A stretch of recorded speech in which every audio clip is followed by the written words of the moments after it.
Hey, this is Sarah Torres. You're in the Existential Crisis Corner.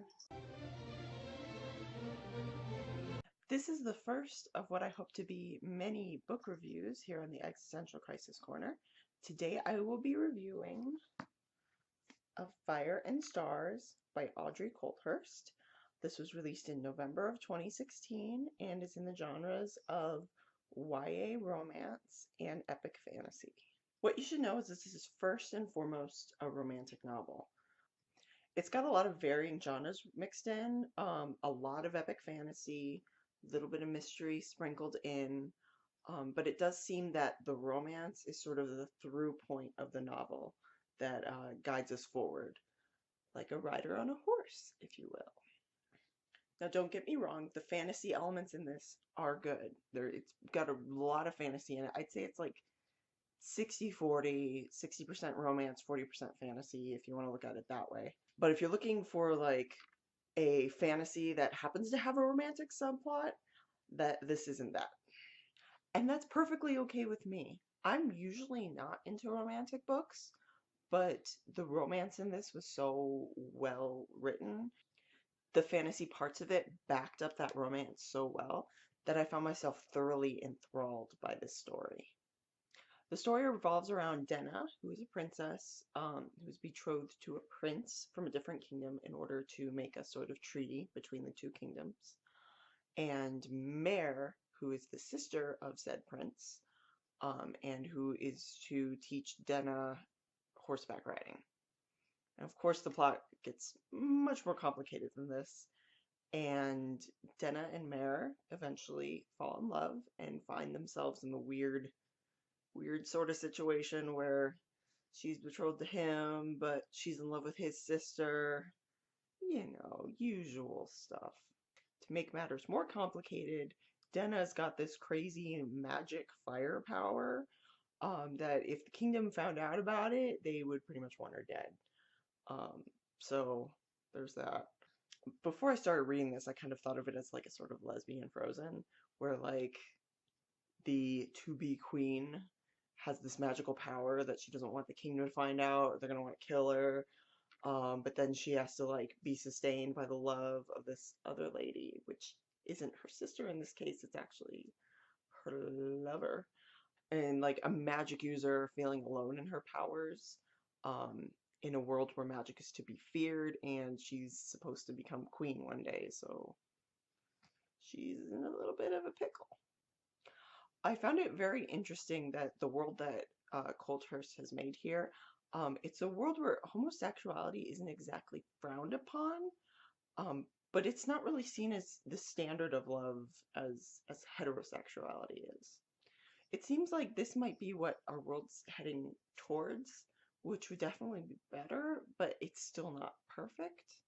In the book, the fact that none of these kingdoms have betrothals between gay couples, I found that is sort of interesting. Um, and that like the attraction of Denna to Mare isn't even considered a possibility to a lot of the other characters. It's just sort of that heterosexuality is set as the default.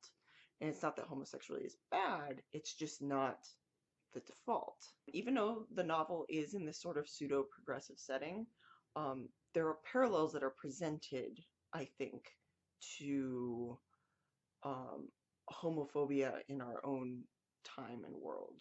One of Denna's friends is portrayed as being in a lesbian relationship that is forbidden by her parents, not because they're lesbians, but because they are of different social classes and different professions.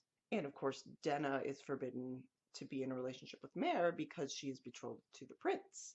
Sort of like, you know, it's okay if they're gay, just you can't be gay. I've known many people to be like, I don't mind if people are gay, I just don't want my kid to be gay. And this is sort of along that sort of line. It's a very subtle comparison, and I think the author has put that comparison down on paper in a way that's very, very well written, very eloquent. It's sort of harder, I think, to make comparisons to these subtle forms of prejudice. and Audrey Coulthurst has done that really well. If I had any negatives to say about this book, it would be that some of the political intrigue side of it went a little bit over my head. Big asterisk here. I'm not always good at keeping track of this kind of stuff, so this could entirely be me. But there were certain side characters and side stories to this book that didn't quite get to me. However, I should also point out that this did not deter me from reading whatsoever, and I enjoyed the book perfectly fine. There were just little parts that might have been a tad confused, but if you're into this kind of stuff, this is completely me, don't worry. Overall, the love story is very well choreographed and takes just about the whole book to lay itself out. This is definitely a slow burn type romance, and I loved every second of it. These are two characters of very different personalities that are, for all intents and purposes, not supposed to be together. So it's not just going to be a quick eye catch, oh, I love you, Cinderella type thing. This is something that makes sense if it's going to take a longer period of time. And I feel like the story is all the better for it. I loved this book. I freaking blazed through this plus or minus 400 pages very quickly. Of Fire and Stars is a uniquely written romance novel that I am very proud to have on my shelf.